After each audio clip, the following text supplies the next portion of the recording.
What's up, everybody? It's Pastor Maxwell again. Sometimes I don't even know if I should say Pastor don't bring the smoke, because we always on some controversial stuff.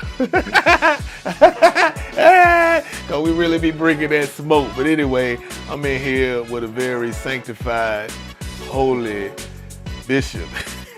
So we're going to be good today. Anyway, I'm here with Bishop Tyrell Brown, man. Great man of God, pastors down in Richmond. So we called him while I was in Orlando because both of us be kind of busy. So I said, man, let me lock him down while I can, man. Introduce yourself, sir. Man, it's good to be here. I'm Bishop Tyrell Brown, pastor of Morningstar Baptist Church in Richmond, Virginia, and Village of Hope in Atlanta, Georgia. I'm happy that you invited me. It's good to be here. Man, Joe got two churches. You already said it so chill. That Village of Hope in the ATL. See, but anyway, man, it's just great to have you here, man. I want to jump right into your book, man, because that subject is already just smoking. You know what I'm saying? Man, tell us about your book, man. We got to talk about this book. I've been blessed to write 5 books, but this is my favorite one because it helps people. I did my dissertation at Virginia University Lynchburg, how to handle and overcome conflict in the church. Man, let me tell you something. You can overcome conflict in the church. You can overcome conflict anywhere. Yeah. Because ain't nothing like church conflict. Cause everybody thank God when they said, the Lord told me to tell you. And you the pastor. Yeah. How you gonna tell me what the Lord told you about the church when I'm supposed to be the one that here? But anyway, go ahead, man. Tell us how is it? Well, let me give you the back and forth. I took over Morningstar Baptist Church in 2006. They had 172 people going for the church. I get the church. My predecessor, unfortunately, left on bad terms, so they went 3 years without a pastor, from 03 to 06. I get there, and you know, when a church don't have a pastor, stuff is out of joint, disconnected. Have 5 deacons over 80. God bless all of them. But I realized that I had a lot of work to do. And and we know this is no slight to any church, we know that when there's no pastor, the deacons get control of everything. And so what I had to do, I had to actually prioritize how to fix things. School teach you Satanology, demonology, theology, anthropology, justification, regeneration, but they don't teach you Negroology. Reverend. Negroology. What's Negroology? I'm gonna tell you something. You just I done said heard it. some whiteology too that ain't good too. So I'm just going to say some Caucasianity. Because I mean, when we argue, a lot of times when you deal with the church, we don't deal with like lawyers and high profile people a lot of times in our church, man. I mean, when they deal with stuff, man, they got lawyers, they be, man. But go ahead, tell us about this Negroology, because it's still a hard ology to crack. Well, yeah, and what happened was we were a meeting-driven church. Jesus. Special call meeting, church meeting. And I noticed that every church meeting, it would take me a month to calm everybody back down. So the Lord spoke to me and said, start at 8 o'clock service. So Easter was in April that year. I announced it in September that we was going to start at 8 o'clock service. And so we get to Easter, we started, the church is growing, the church is moving. Now leaders are not as important because the new people coming don't know them. Reverend. They don't know them no more. And so just little things. This is the deacon seat. This is a deacon's meeting. I had to change the terminology. We don't say bylaws, we say Bible. We don't say deacon board, boards beat people. We say deacon's ministry. And so we had to change just the atmosphere of the church. And so I did my dissertation, How to Handle Overcome Conflict in the Church, and has examples. They get on this Negro nerd so bad, they done made him write a book. No, this. That book was birthed out of that. I'm saying, go ahead. But let me say this. No, bro, I should. This was in 2009 when I wrote the first edition. Yeah. So we've been long gone from that. We haven't had a meeting since December 14th of 2007. We actually voting out of the church. We don't vote no more. We don't do none of those things. A lot of those things keeps the pastor handcuffed because he heard from the Lord, but now he got to ask the joint board and the board for permission to do what God told him to do. And so once we did that, got rid of all the voting and changed the bylaws. For example, the bylaws said Jesus, congregation, deacons and trustees, pastor. I said, that's not even biblical, y'all. It's Jesus Christ, pastor, the leaders that the pastor picks, then the congregation. And not that you're trying to be a dictator, but you have to have the freedom to do things. Because you got to have ask for permission all the time. You can't get people to see it. And so once we change the terminology, stop the voting, stop the church meetings, mornings start beginning to grow. Started going out helping the community, feeding home, doing all these things. But this book has literally got me all around the world, Pastor. This book has. Because a lot of pastors face conflict and they just don't know how to overcome it. And one thing about church folks, not every church, the way our church used to be, people want power. See, the funny thing about it is there is no power. Yeah, See, God has the power. He lends us his authority. yeah, And the authority, you said, goes to the pastor. yeah. The pastors, the apostles back in biblical days, they picked the deacons that they needed because they didn't have enough time to preach Yeah. and serve the food, because the Hellenistic Jews were upset because they felt like they weren't getting served like the other people getting served. You know how you go to a Oh restaurant yeah. and somebody a little lighter than you. I know you light skinned, but you know what I mean, lighter than you too. They get served a little quicker than Of you, course. and you got there first, and you like Yeah. what? And And make so reservations. right, and so Yeah. that's exactly that's how they felt. So they had them to wait the table. So my thing is, you don't pick anybody to be in authority, over you as Yeah. far as when you choosing that. So I'm glad we stopped doing. We still do it. We still we did have one meeting a year, unless I deem it necessary to have something like. We always vote on the budget. Cause my thing is, I want you to know where your money going. Oh I yeah. mean, how you invested. So we still keep that. So every year we have our budget meeting. When I got there, we had a meeting every other month, man. Yeah. And We're it was every crazy quarter. though, Yeah. Doc. Yeah. So look, I be praying like my Yeah. first meeting. Look, I had just got there, dude. Yeah. I got there in Yeah. August. We have first meeting in September, right? I'm praying in the spirit all day. I shut it up about shit. I'm like, man, why I'm praying in the spirit? I'm praying more in the spirit than when I'm getting ready to preach. Man, I went to that church come. I only been there a month though, bro. Only been there a month. Yeah. I Yeah. get there. These jokers fussing about stuff. They fussing at me. I just got here. Yeah. Ain't no way Yeah. in the world I did this stuff. Yeah. But some of them people were mad at the other pastor. Oh yeah. Yeah. And Oh yeah. I had to have a meeting with them Yeah. like 2 months down the road. Cause you know how somebody be talking about you so then they believe it so much. You like, did I do it? Right? Yeah. I just got here though. Yeah. Man, I met with her and a deacon, and she was like, "Oh, that wasn't you. That was the other pastor." Oh yeah. But either way it goes, man. Like you said, they try to handcuff the pastor because a lot of times everybody want the power, fighting over something that don't even exist. Because Yeah. the authority is lended by God and is given right to the under shepherd of the church, man. So. Man, I'm glad, man. They gonna have to, y'all need to get this book. Oh yeah. If you're a pastor dealing with conflict, you definitely need to get it. I mean, my leadership, growth, the power, and the pain, it touches on that, and mine was birthed out of some of that pain I got through leading. So for you to tell them how to handle conflict, like like when you write in this book, what conflict are you dealing with? Like who, deacons, trustees, members, like what? Well, we had to go all the way back to the basics, and we had to start with the leaders. What is a leader? Reverend. I'll give you a perfect example. Went to a deacons meeting. They said, Reverend, this is a deacons meeting. I said, hold on. I'm the head coach and y'all the assistant coaches. If the head Reverend. coach and assistant coaches don't meet, we're not gonna have a good game plan. Then the church began to grow. Deacon came and he said, Brother Pastor, you preach good, but I got one problem with you. I said, what's wrong? He said, you're bringing street people to church. I said, Deacon, we're reaching the lost. You're going to have unwed mothers. You're going to have brothers get out of prison. know what? Then another deacon came to me and said, Pastor, you preach good, but I got a little problem with you. You soliciting. I said, no, deacon, I'm evangelizing. So we had to go all the way back to the base. And let me share this. This is not every church, but most churches, people are in leadership sometimes not because they're spiritual, it's because they just been there a long time. And so now the new pastor come and he looking around like, this the chairman? Oh my goodness.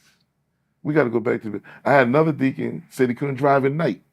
I said, if you're going to be a deacon, you got to be a Bible study. But church meeting, he'd be in the parking lot 30 minutes before the meeting. So we had to change our focus. Now, I had to go all the way back to the basics. What is a leader? What is a deacon? This is what a pastor is. Another time, and thank God we don't go through this no more. I can smile at this. I said, I want to have brother so-and-so be a deacon. Rev, he ain't been in church long ago. He ain't old enough. Hold on. When you read Acts 6 and 1 Timothy 3, it says nothing about the age of a deacon. So we got to be biblical in our approach. And once we had to go through that, and do some funerals. The whole mindset. You did see that shade, do some people amazingly. I'm burying my problems. But go ahead, I'm listening. I'm not saying it like that, but You God didn't say it just, like that, but I'm just translating. yeah, has a way I'm just of interpreting what you telling me. he has a way of making it happen, and I can look back and laugh on it now. But He those has a way of first, making it. He said God killed two jokes. Go no, ahead. no, don't do that, don't Go do ahead, that, man. don't do Hey, that, it's bring the smoke, man. don't I do just telling you that. straight up. You saying it very diplomatically. You doing a great job, man. I just ain't gonna let you get away with it. Go I ahead. got you, I got you. But God has a way of moving things out of your way, and as that mindset just begin to leave, we begin to grow. I'm going back. This is not nothing recent. I'm going back to '07, Go ahead, '08, man. You got '09. it. Yeah. But I had that firsthand. Here's the other part. I had moved from Baltimore, so here I am in Richmond, no family, didn't know anybody, Yeah, believe and me, I I'm know. going through all these changes. And my oldest daughter, she didn't know exactly, but she knew something was wrong. Because she kept saying, Dad, are you okay? And I said, this is why a lot of our young people, when they get of age, what do? Go to college and they gone. So the Lord really is blessed. We are doing beautiful, paid our building off. We had own property in our area, and God is just, it's like a Yes, whole sir. nother church. But I tell pastors, when you take over a church, read those bylaws Let me tell you something. and get somebody else to read Let me them, tell you and something. get somebody else to read them. Their best friend to read I them. read bylaw before I took the church. I said Yeah, I need the bylaws. They sent them. I read over 'em. I was like, oh Lord. And I was gonna be on a year probation, which I ended up being. And so I told them they was on a year probation too. I said within a year, if we we don't gonna change find these out. bylaws Oh yeah, a certain way, then I'm gonna be gone. yeah, And when it came to that day, it was funny, man. So when we had back in the day, when to change the bylaws, you had to present what you wanted to yeah. change, 30 days and then before. the next time, the Yeah, next meeting you change them. yeah, So I presented all the bylaws that I wanted to change in May. So then we went to go vote in July, and I said, oh, I forgot one, so I need to present this. yeah. So then I was like, okay, we're gonna meet in September. So the thing was, they were gonna install me. My physical installation happened exactly a year after I got called. So in August 18th, 2011, no 2012, I was installed, even though I was there for a year. Oh yeah, oh And yeah, so I got them in front of the church and I said, hey, we got to do these bylaws. yeah. I know I told y'all the same way I was on a year probation, you on a year probation, because certain bylaws they had changed why they didn't have a pass. They actually changed them right before they called me Yeah, there. yeah, And so they had yeah. meetings, and you could say exactly they were just trying to handcuff the Yes, pastor. sir. And so the funny thing about it is that so July comes, so August comes. I said, oh man, hold on, man. Before y'all install me, let's move my installation back. Yeah, Cause if y'all give me money and gifts, I ain't giving it back. But if we don't change these bylaws, I'm going home. I'm yeah. catching that midnight train to Georgia. Gladys, I'm coming to Mhm. get some chicken and waffles. I still had my house, my one house that I didn't sell, so I'm like, the renter gonna have to get out. I'm done. I'm ready to go. Yeah, So they were like, okay, the trustees got upset at yeah, me for saying I said at 8 and 11. yeah. I said, why would you get upset for me being transparent? I'm being truthful.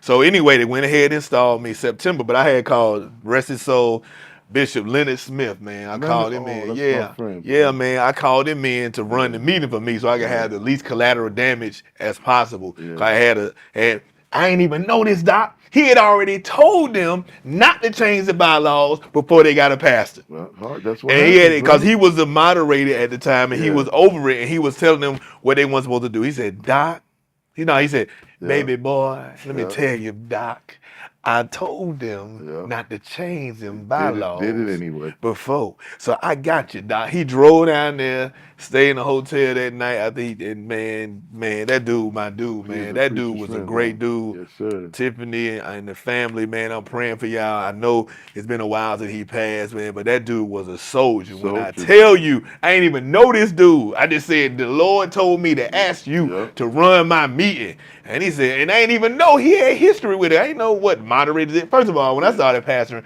I was a principal when God called me. Jake's told me, oh, 6 months you're going to be pastoring. I ended up here. I hadn't even applied for the job, son. Wow. And so funny thing is, when I went to him, he said, "Yeah, man, I'm gonna do that for you, man. I ain't know him from Adam, man. You know me, I'm an introvert. Eugene know me. I don't really talk to people that much. Like you call me more because I'm learning how to talk to people a little They're more. pulling you out of it. Dude, yeah, you're pulling me out. Hallelujah, you're pulling me out of it. But that day I was trembling. I went to him, man. He decided to do my bylaws. He went over all the That's it. bylaws. He handled that junk one by one. And when I tell you, the voting was like 200 or something to three. And Yeah. it's funny how you talk about your deacons. You help save them. Because Eugene know when I'm always talking about, man, this deacon said this. I get it now. When Yeah. you said you bring in street people. That's what he told me. Yo people talk like me, like bring the smoke straight up. My deacon said, hey, the church growing too fast Yeah.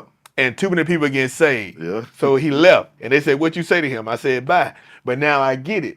They ain't want the street people, then you're right. They didn't feel important because Yeah. the church was growing. Now everybody didn't know their They name. ain't know their name. But as the membership grows, you actually increase in authority if you submit it to Oh, the yeah. authority that's over you. Anyway, go ahead, man. Talk about the book. Because Maxwell lights start coming, Brown lights start coming, Right. people that have your spirit, and then when people I come, like that. they just trying to get a word from the Lord. They ain't worrying about who in charge and who gonna Yeah. moderate the meeting. And when a church is this is why no church should ever go any period of time without a pastor, because stuff gets shifted out of hand, out all over the place. And I just thank God we were able to survive because, and some guys don't survive when they try to change stuff. No, I don't. And I thank God that we're able not to vote anymore. We're able just to have great people. Once we got through all of that, people start coming from the east, the west, the north, and the south. Yeah. People started coming. And then people who had the right spirit that I could train from the beginning. Because this, I'd rather take somebody who's not saved at all and train them than somebody who's been in church for 59 years. Because you can't change that. Man, it was funny on one of our episodes, Dr. Riddick, Oh, the white dude. Sherrod, The Dr. son. Sherrod Riddick's Yeah, the son. big son. He said, man, church is the only place that you go in leadership and you can't bring your own team. Yeah. As a coach, Yeah. he said you will go to a team Yeah. and you can keep some of the people if you Yeah. want them for If you- continuity, but you don't have to. Yeah. He said you just get rid of them. And then I let him know how John Maxwell, my illegitimate father, see my last name Maxwell and I wrote a book. So John Maxwell is actually my real father. He's white and I'm black. I don't know what happened with the composition, but God is always able. So when you see Maxwell, Willie Maxwell, just know I have the same spirit of John Maxwell, and my book is going to help your life. All right. But anyway, what John Maxwell said, what John Maxwell say is, the first year he was there, he fired the lowest third of the people that weren't good. Yeah. Then the second year, he fired the lowest third. The third year, he fired the lowest third. He said so smooth like you talk. It took me a minute. So I got to the next chapter and said, hold on, let me go back here. That joker fired everybody. Because he did a third, a third, a third. Yeah. That's a whole. That's everything. Yeah. 3/3 is a whole. He fired every single person that worked there eventually because he knew he needed to get his spirit in there, his DNA. I'm like, wow, that is crazy, Brother John. Come home, Father. No, I'm just playing. But anyway, seriously though, man, that your book on conflict, you helped me with that one because really the deacons, they really wanted ready-made Christians. Yeah. They want somebody to come from First Baptist Denby. Exactly. They want somebody to come from Gethsemane. They don't want anybody to come from the street. They don't really want to be real fishers of men and women. They want somebody who already saved. Yeah. They want somebody who in their mind won't embarrass their church. They want somebody who already got a long skirt. Yeah. You know what I'm saying? Oh, and truth be told, a lot of people, can I tell you something scientifically and mathematically, long skirts go up just like short ones. That is true. You know what I'm saying? That is true. I mean, it's scientifically proven. That's true. That your skirt don't have to be short to go up, but they act like that's something about being saved. You know what I'm saying? true. And sometimes you can put on a tie and a suit and still be simple. What it happens is when you become a Christian, sometimes, not everybody, you learn how to mask your sin. You learn how to hide it more than other people can hide theirs. In truth, when we judging people, sometimes we judging people about stuff we doing. We just know how to hide ours. You're right. I mean, when you look at Trump, let's keep it real. It's a lot of racist people in politics. The reason why they didn't like Trump is, I ain't saying I voted for him, I don't like him either, but they didn't like because he told the truth out loud. They wanted to be masked. They wanted to be silent. Yeah. And what we do is a lot of times we have these people walking in sin, walking in it, and we just silent and know how to hide it, man. But we sit up there and judge these individuals coming here because they don't know how to hide their sin. So, hey, no, we need some ready-made Christians. And what we did too, yes, sir. What we did, we started doing block parties in our parking lot in Richmond.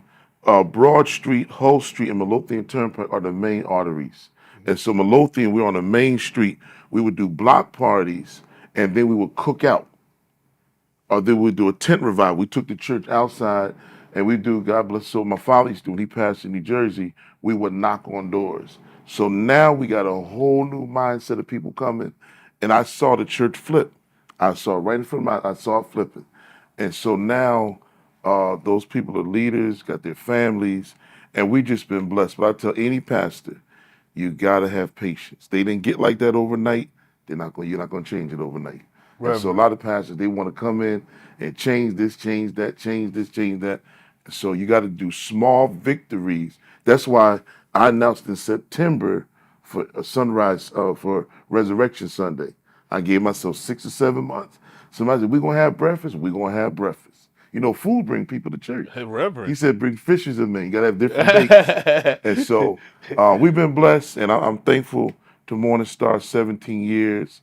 We're like one big family, and so I try to help pastors, and now some of my sons and daughters in ministry are pastoring in different churches in Richmond. So it's been a blessing. Man, that's good, man. I like that because out of it grows. And see, what people don't understand, man, conflict is actually a great time to grow because if you don't have conflict, a lot of times you won't have any type of change. Hmm. I mean, work equals, you got to have some type of friction. If you got a car with no tread on it, it won't go anywhere. There has to Yeah. be some type of friction in order for work to happen. And Hmm. so when you look at the church, you have the conflict, it's really opportunities for you to grow. So I'm Yeah. just glad that you look at it like that and you're teaching people and teaching us, how to handle conflict, man, because it's gonna come. It's gonna come. Can I tell you something? If you're around somebody every day, I'm not saying they have to be a disrespectful argument. If you're around somebody every day or a lot of times and you never have a disagreement, then one of y'all fake.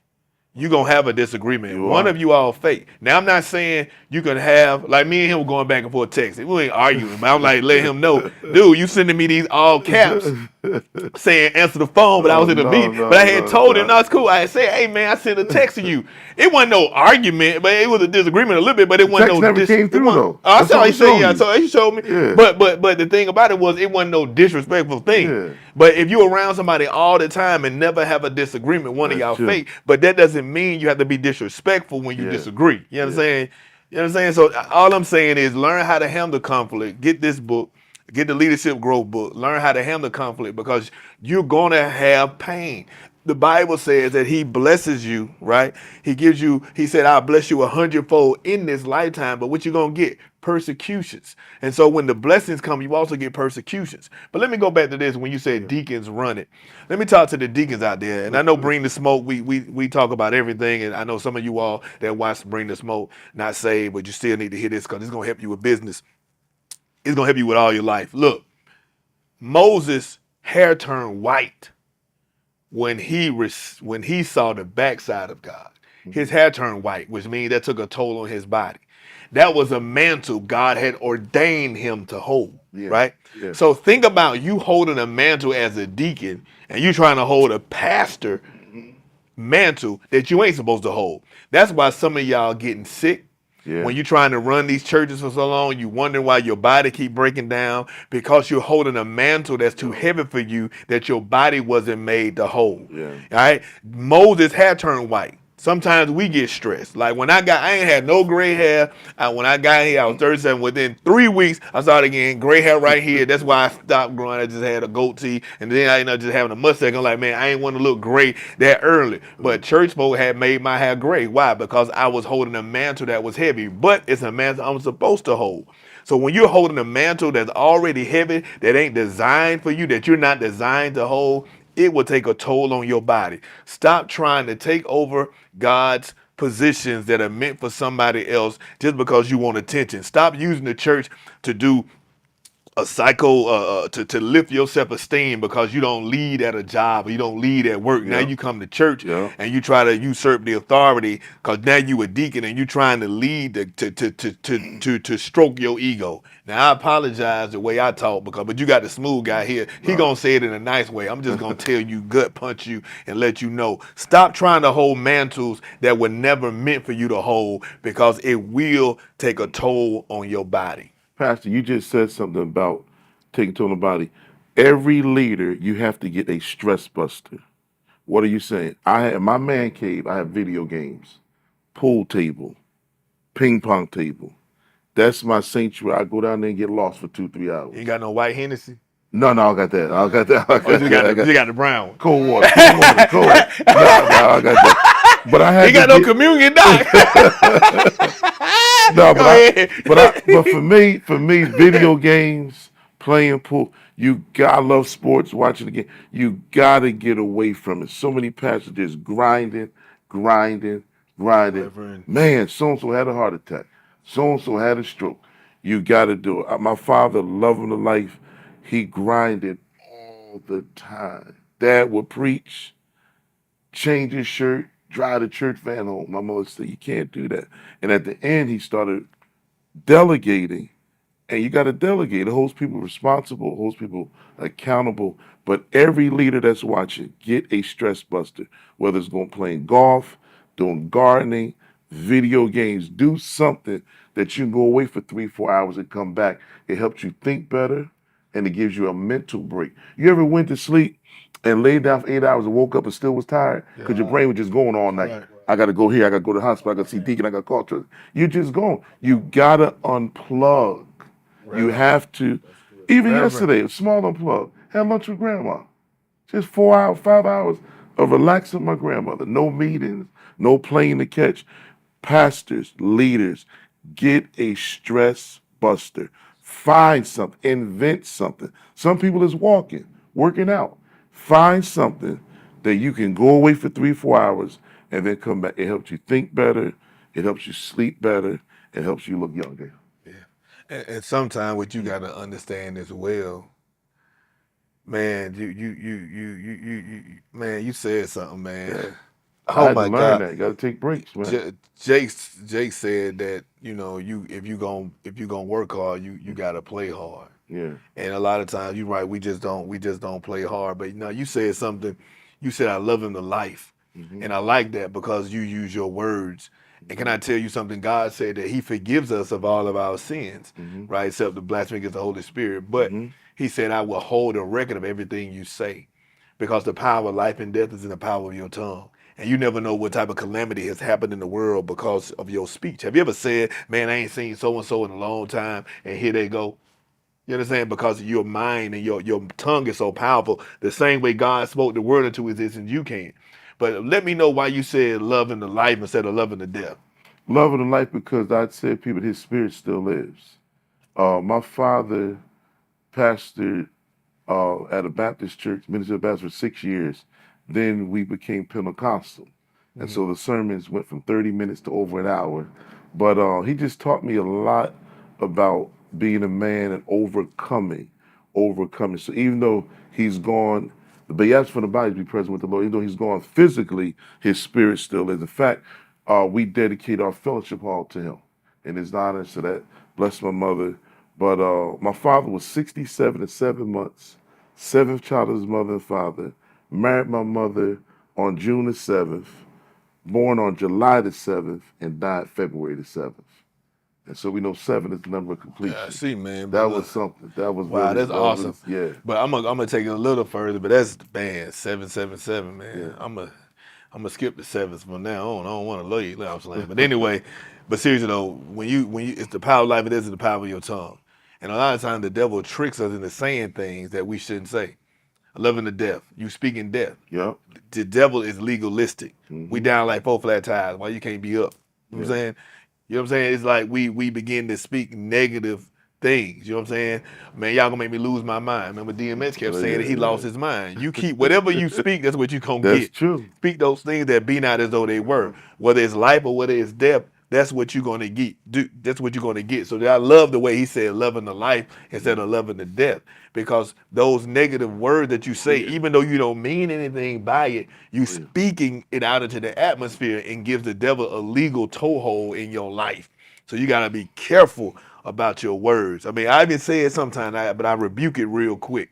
And you gotta control yourself around who you around too, man, because out of the abundance of the heart, the mouth speak. But how does stuff get in your heart? your eye gate, your ear gate. You got to be careful of who you're around and how they speak and how they talk, because what they talk can affect what it is that you feel. Out of the abundance of the heart, the mouth speaks. If you keep hearing negativity from everybody, that's what you're gonna speak. Faith comes by hearing, and hearing by what? The word of Word of God. God. I need to hear somebody like this guy, like Mm-hmm. this bishop, saying love and the life, telling me how to handle my conflict in a healthy way, telling me diplomatically that God moved things instead of saying they killed him. But anyway, but it's just you need to learn how to hang around people who can help sharpen you and take you to the next level. That's why I have people like this uh, gentleman, this bishop on the show, because I want to be able to sharpen my mind. I want to be able to get better. I want you all to be able to get better. And you need to understand, whether you go to church or whether you don't go to church, you need to learn how to handle conflict. And like I said in the beginning, if you know how to handle church conflict, you can handle any conflict, because everybody in the church think the Lord told them something. All the So if you time. can handle the conflict of somebody who's convicted and think that the Lord has actually told them something that he has not, you can be able to help your marriage. You'll be able to help your business. You'll be able to help your real estate, because anywhere you go, you're going to have conflict. So I believe that this translates not only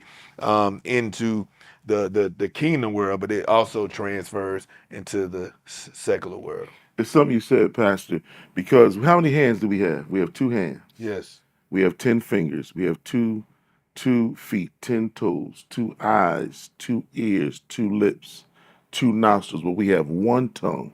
Your tongue is the most powerful part of your body. If you're in a relationship and say, we're not going to be together, guess what's going to happen? You're not going to be together. Yeah. If you say, I'm always going to be broke, I'm always going to be in debt, guess what? You're going to stay in debt. But you have the ability to speak things into existence. I have three daughters.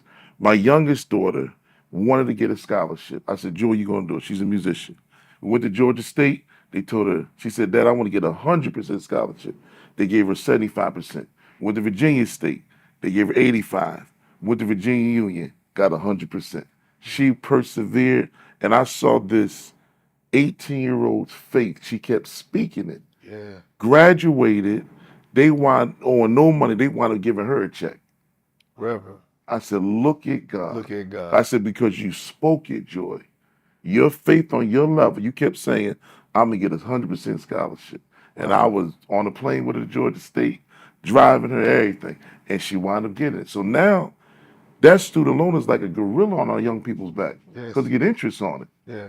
And then they make the parents sign for it. Yeah. So now the whole family dealing with it. Right. Yeah, so when she got that, boy, my chest was sticking. I said, that's my daughter. Right. Joy Simone Brown. 100. But she spoke it. Yes. She didn't say, I'm not going to get it. I'm going to be in debt like my friend said, Dad, I'm going to be debt free. I'm going to get 100% scholarship. So wherever you're at in your life, pastors, leaders, I'm going to show you something. I preached at Praise in the Park at the amphitheater. Thousands of people there. I'm looking, Erica Campbell, Tambler, man, everybody on the side. I said, this is going to be a good message today, and they're going to call me back. I spoke it into existence, spoke it for a couple of years. Wherever you are, the promotion, the raise, healing for your body, speak it into existence. And you know how you fight the devil? When you speak the word to him. Reverend. Whatever you're dealing with, speak the word. If somebody get on your last nerve and you get these bad thoughts, I'm gonna be angry and sin not. Speak the word to your situation. And so even when we were going through this way back in '07, '08, '09, I would come and anoint the doorposts. I would come to the altar and speak into the spirit of the sanctuary. It's going to get better. And now they call me a conflictologist. I come and help people how to handle Conflictologist. and overcome conflict. Man, Get that's what this I'm book. talking about. Get that book. Yes, sir. Conflictologist. Yes, And when sir. you get that book, Get go on his and buy too. this book. Buy that one too. Both of them are gonna bless you. It will bless you. So, man, I think you are. How do we get your book? You can call 804 233 7561. You can go to our website, Morningstar Baptist of RVA.com. You can call the church. It's going to be on Amazon. It's going to be on Amazon June the 1st. It's going to be on Amazon June the 1st. Whatever you do, call. We'll mail it to you. And you need to get this. Even if you're not in the church, I deal with conflict in relationships, conflict in your finances. So we'll bless you on every level. Amen. So look, you hear it, get the book. We're gonna put it on the screen because it sounds like a whole bunch of stuff you just said. So we're gonna make sure we put that on the screen, man. Make sure you get your information to him. Yeah. And of course you can get my book, willardmaxwell.org. You can order through there, or you can email me at info@maxwell. Info@willardmaxwell.org. I'm about to give you the real estate. So anyway, plus it'll be on the screen. Man, thank you, Doc, man. Thank you. Man, appreciate it, man. Again, come, man, go ahead and, I know you just ended, man. End it one more time, man. Shut it down. Lead the people with a word of wisdom so we can get up out of here. Listen, I want to help you. We walk by faith and not by sight. When people tell you that you can't, God will tell you that you can. When people tell you won't, speak it and say, I will. And whatever your destination is, if you have faith the size of a mustard seed, you can move mountains. You're going to make it. You're just going through a stressful storm right now. You're going through trials and tribulations right now. But in the end, you're going to win because you are more than a conqueror. Don't ever forget that. I'm more than a conqueror. God made me the head and not the tail. I'm above and not beneath. Listen, believe in God, trust in God, and walk with God in Jesus' name. Thank you for having us, sir. Thank you, man. Appreciate you.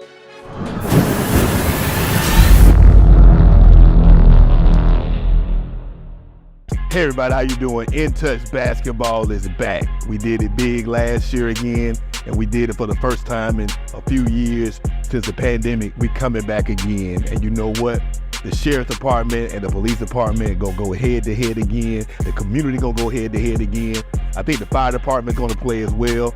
So we're gonna make sure the first responders bring back the original In Touch where they played each other. August the 4th. August the 4th is going down at the Denby Community Center. If you all can ball, please get you some players together. Anybody in the community, you can be in Newport News, you can be from Hampton, we don't care where you from. It's a Newport News event, but it's to bring the whole Hampton Roads community together to make sure we do what?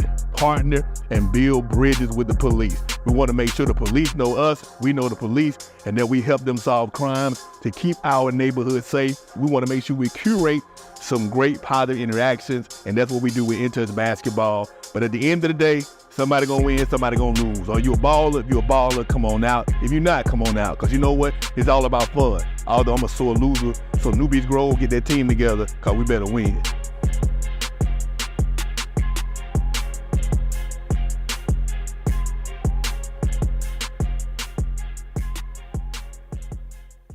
Hey everybody, how you doing? This book is a book I believe everyone should buy. Not just because I wrote it, but because this book was birthed out of pain. And you learn so much during those painful moments. This is called Leadership Growth, the Power and the Pain. You can't have the power unless you've been through the pain. Bishop Morton wrote the foreword. It's been endorsed as well by our former governor, Terry McAuliffe, and by our Newport News Sheriff Gabriel Morgan. I promise you this book will bless you. Please get it, not just for me, but to bless you.